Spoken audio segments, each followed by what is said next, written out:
Hello ଆଜ୍ଞା ନମସ୍କାର। ରାସର ଲକ୍ଷ୍ମୀ ପୂଜାକୁ ଆପଣଙ୍କୁ ବୁଲେଇ ଦେଖିବା ପାଇଁ ଚାହୁଁଛି। କିଛି ପୁରୁଣା ସୃତିକି ନେଇକି ହେଇଛି ଲକ୍ଷ୍ମୀ ପୂଜା ଆପଣ ଦେଖିବା ପାଇଁ ଚାହୁଁଛି। ଠାକୁରଙ୍କ ଫାଷ୍ଟ ତାର କିଛି ପୁରୁଣା ସୃତି ଯେକି ଶଗଡ଼ ଗାଡ଼ିର ପୁରୁଣା ସୃତି।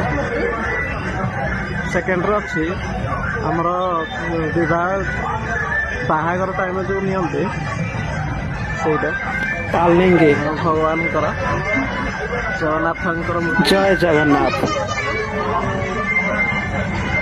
ଚକୁଳିଆ ପଣ୍ଡା ଦେଖନ୍ତୁ ଇଏ ହଳ କରୁଛନ୍ତି। ଆମ ବେଙ୍ଗଳା ଯେଉଁ କରୁ କୁହନ୍ତିନି ବେଙ୍ଗଳା, ସେଇଟା ଏଇଟା।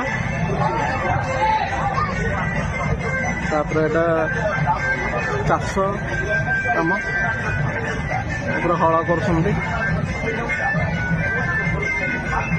ଆସନ୍ତୁ ଦେଖିବା ପାଇଁ ହିନ୍ଦୋଳ ବ୍ଲକ ରାସଳକୁ।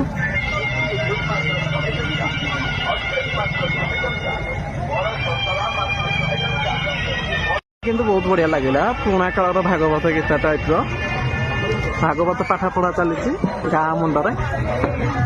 ଏଟା କୀର୍ତ୍ତନ ପୁରୁଣା କାଳର ଯେମିତି ଗାଁର ମଜା। ଆମର ତେଲ ଯୋଉ ଇଏ କରନ୍ତି ମାଉସୀ ବସୁଛନ୍ତି ବି। ଏଟା ଯୋଉ ଅରଖ ଏଟା କଣ କଣ ବୁଣୁଛନ୍ତି ଯୋଉ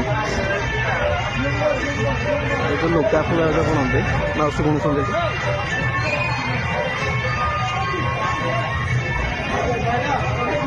କୁଟି କୁଟି ଧାନ କୁଟି ତା ଯୋଉ ହାଣ୍ଡି ମାଠିଆ ବଢେଇ କାମ ଭଲ କେକ ଦୃଶ୍ୟ ଇଏ ଗୋଟେ ସଂସାର ନବାର ଶବକୁ ମଶାଣି ନେଉଛନ୍ତି।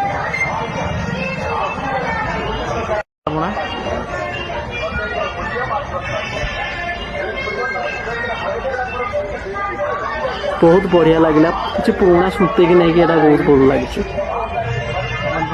ଭଗବାନଙ୍କୁ ନେଇ ଯାଉଛନ୍ତି କରି ଠାକୁର ସାଧବ ବୋହୁ ବହିତ ବନ୍ଧା ଏଇଭଳିଆ କିଛି ହେଇଛି ଡେକୋରେସନ। ବହୁତ ବଢିଆ ଲାଗିଲା ଆଜ୍ଞା। ଆପଣ ବି ଆସନ୍ତୁ ବୁଲିକି ଦେଖନ୍ତୁ, ବହୁତ ମଜା ପାଇବେ। ଆଉ କଥା ମା ଲକ୍ଷ୍ମୀ ମାତା ବି ବହୁତ ଭଲ ଭାବରେ ହସୁଛନ୍ତି। ଥ୍ୟାଙ୍କ ୟୁ ନମସ୍କାର। ଆପଣ ବି ଆସନ୍ତୁ ଢେଙ୍କାନାଳ ଆସନ୍ତୁ।